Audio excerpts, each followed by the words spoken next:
welcome to the Recovery Daily Podcast. I'm your host, your sick host, Rachel Abassi.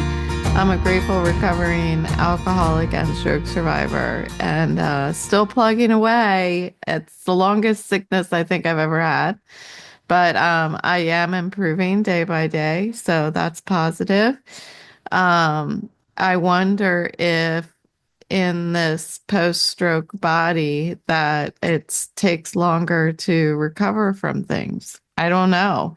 I think this is the first real sickness that I've had since my stroke. Trying to remember, like the last time I was really sick was when COVID started, and it was not COVID that I got. But I was still really sick. I had bronchitis and um, that lasted for quite some time, lasted a couple weeks. Um, but that was before my stroke. So I don't know. It just feels like I am just pushing through each day. It has been getting easier and easier for me to talk and do the podcast. So that's positive. All signs are pointing to I'm going to live. So let's move forward. Today, I wanted to talk about living in 24-hour segments. And what my morning meeting reminded me of is New Year's resolutions. And for those of you who are lifetime listeners, you know I'm not a fan of New Year's resolutions, like making big vows or pledges that I'm not going to do or I'm going to do some big thing from here on out, or from this date forward. I feel strongly that if there's something that I need to implement in my life, then I need to implement it right now. I shouldn't be waiting for the New Year's to come. Also, I think that making a decision, a vow, or a pledge to do something, I think at least what I've learned in my program is that that vow or pledge, the commitment to that goal, for me has to be made on a daily basis. I can't just decide one day that I'm not going to drink for the rest of my life, for example. I have to wake up every morning and really have a little conversation with myself and acknowledge that I'm an alcoholic, I'm in recovery, and I want to remain in recovery today. Um, Not only am I going to not pick up a drink in order to do that, but I'm also going to make my decisions for the day based on my sobriety program. And then that has carried forward that um, habit of doing that has carried forward into my stroke recovery. So it did take me some time to wake up and make an acknowledgement that, oh, yeah, I'm a stroke survivor. Oh, yeah, I have a chronic migraine. And I need to commit to making decisions today that are supporting my recovery. And for me, what that means is making decisions that promote my happiness, happy, joyous, and free, both in emotional sobriety, physical sobriety, and in stroke and vestibular recovery, in order to maintain that mindset of happy, joyous, and free. Um, I need to be consistent with my program. And I'm grateful that I started off my stroke sobriety, my stroke recovery and vestibular recovery with a sobriety program. Um, because the way that my sobriety started out was trying to make that commitment, that long-term commitment. That's where my mind was. The first time I went to uh, detox, when I got out, not only did I not take suggestions that were given to me, but I also had this idea that, okay, what I'm doing now, I need to do for the rest of my life.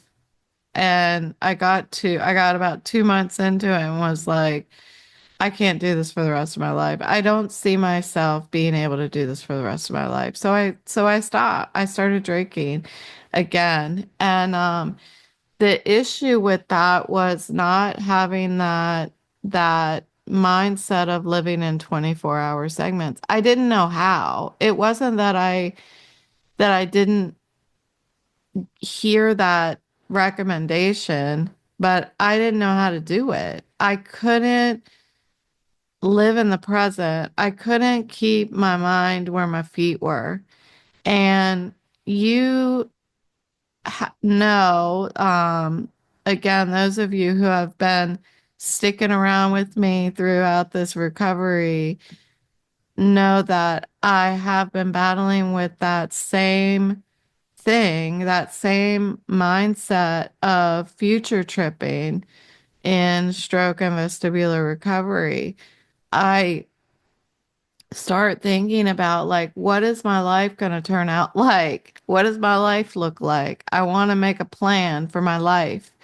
Um, I had a plan for my life and it just completely exploded when I had my stroke. And not exactly when I had my stroke. I didn't know it exploded when I had my stroke. I waited 2 years. I was white knuckling and fighting that my life changed forever for 2 years. And when I finally was like, okay, I get it, my stroke changed my life. It changed my brain. I have brain damage forever. Um, it was then that my life exploded. And I felt like, what am I going to do now? How do I plan a life when I don't know what I don't know what the future holds. And I just was so obsessed with that. And that's not to say that I don't sink into that mindset still, but what my psychiatrist has reminded me of is that even back before I had my stroke, when I had my life all planned out, I still didn't have any control over what was ahead of me. I thought that I had my life planned. That didn't mean that my life was going to go that way.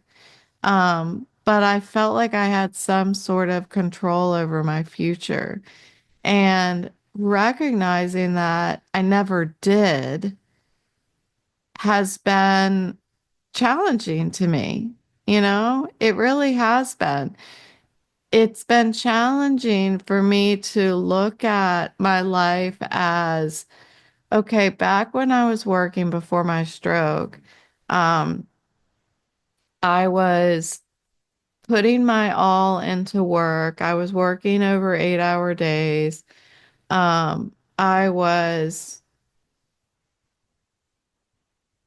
putting forth like the effort that I wanted to in order to get promoted. And I felt like if I do this, then this is going to happen.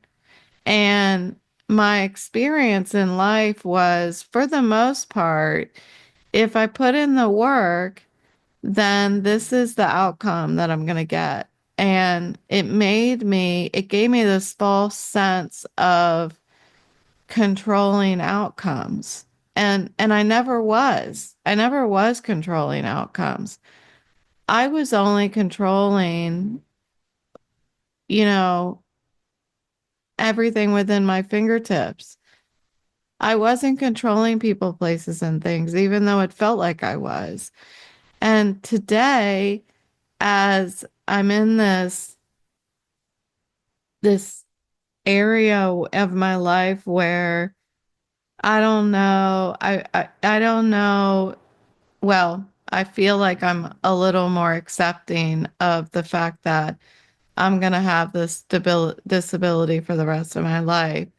When I was in this period between leaving work and being able to accept that I have a total and permanent disability, um, I had a hard time figuring out, like, if I put in this work, then this is the outcome that's going to happen for me. Like, if I go to vestibular therapy, then I'm going to get fixed, right? Or if I practice doing my vision exercises, like when I go out for a walk with the dogs, if I practice my exercises with my eyes, eventually I'm not going to have a problem walking my dog. Um, I didn't know if that was going to happen or not. And it made it really difficult to commit to anything. Um, and what I can do is commit to today. The way that I commit to today in sobriety. And what I was reminded of this morning is not just that the commitment for today in sobriety is not just not picking up a drink. It's also making decisions that support my happiness, my emotional sobriety. Um, excuse me. Early in sobriety, I was not, I was breaking down the day even into smaller, digestible parts, making commitments to not, you know, I don't want to pick up a drink this morning. So I'm going to do some woodworking in the garage this morning, and that's going to get my mind off of it. Like that was me living in the moment, committing to not just today, but committing to this morning. It makes it easier to walk through a day when I break it down into parts.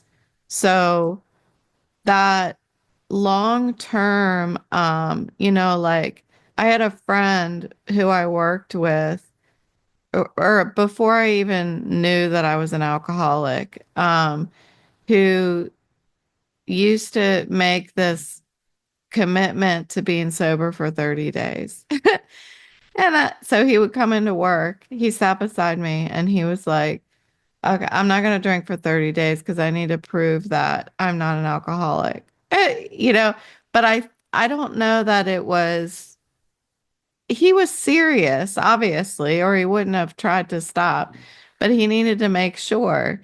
And I was like making light of it. And I'm like, why are you going to suffer? Why are you suffering for 30 days, in order to prove something to yourself? Like, but clearly he was not an alcoholic. He was fine not drinking for 30 days.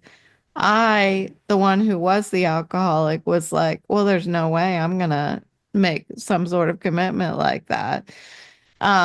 Because making long-term commitments like that are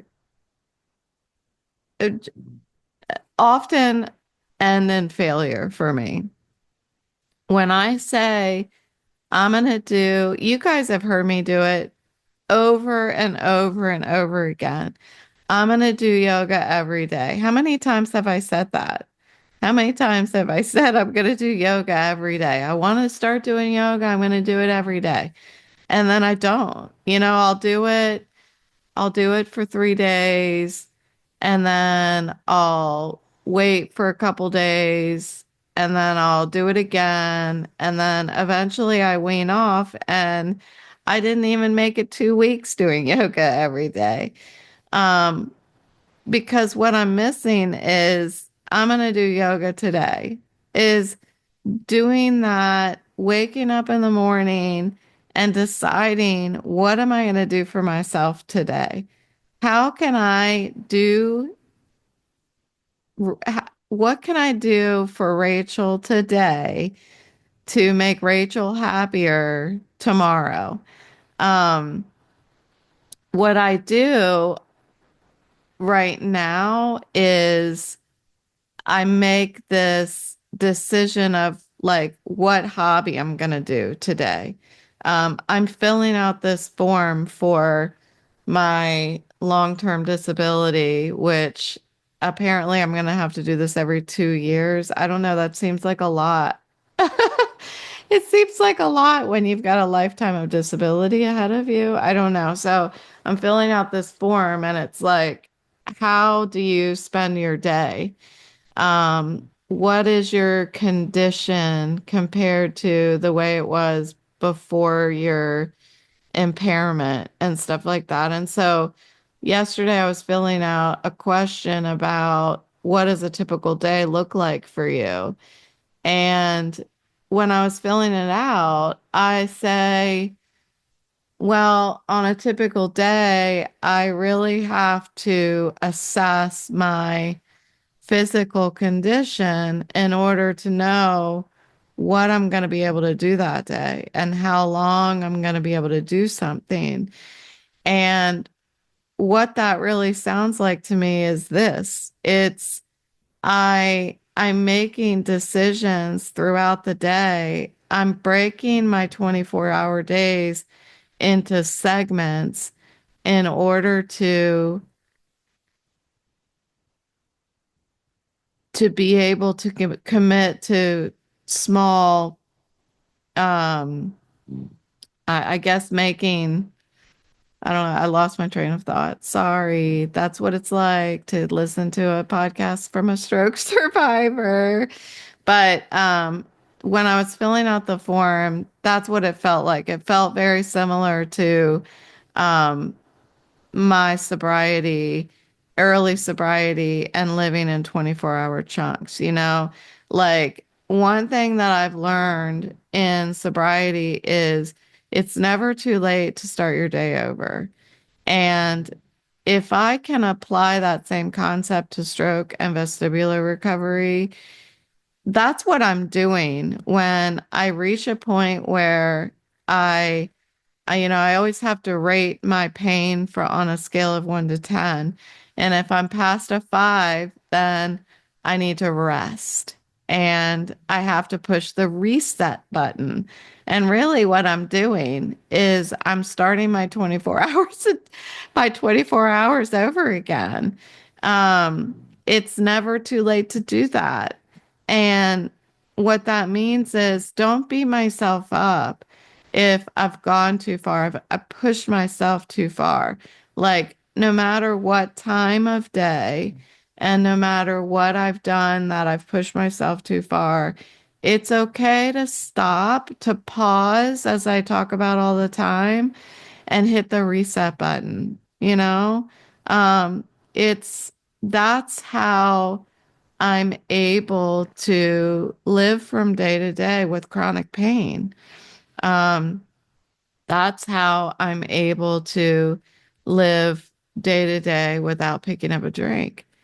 And that's how I feel like we should all live in order to stay, I call it emotionally sober, but choosing happy is we have to make a decision throughout the day to, if I'm having a negative interaction with my boss or something like that, stop, push the reset button and think, what can I do in this moment today in order to choose happy, in order to choose emotional sobriety, in order to benefit my mental health, in order to make a commitment to this very moment, in order to um, make a better life for myself tomorrow.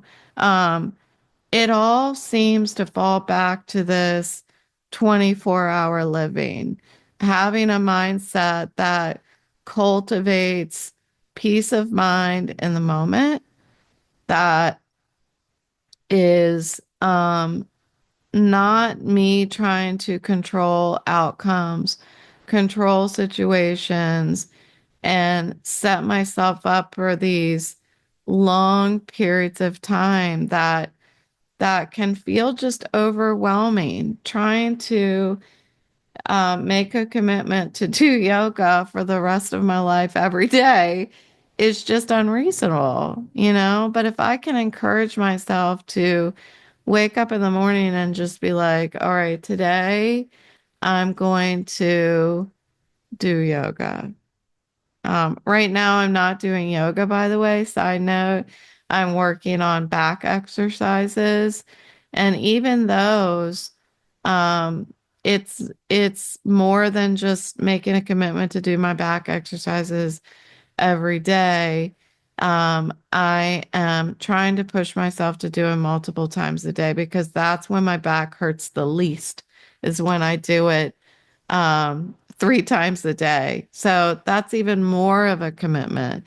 But I think what's been nice is that I'm just being gentle with myself. I can measure progress of my back exercises better than I can measure progress of my yoga. And I think the issue has been one of the blocks for me for doing yoga every day. It's that it's painful. It hurts my back. And it also can be quite difficult with my vestibular disorder, depending on the day, to do yoga. I also am very fatigued and all this stuff. So, um, being able to look at things in smaller chunks and just committing to what I can do in the moment has been, I don't know, a lot easier for me. And today, I think it might just be because I'm trying to get over this flu and everything, is that I'm really focused on trying to be gentle with myself and committing to something small. And so like 2 days ago, I guess it was for a few days, I made a commitment to paint something for my son and his girlfriend. And it was so much easier when I woke up in the morning and I was like, today I'm going to paint.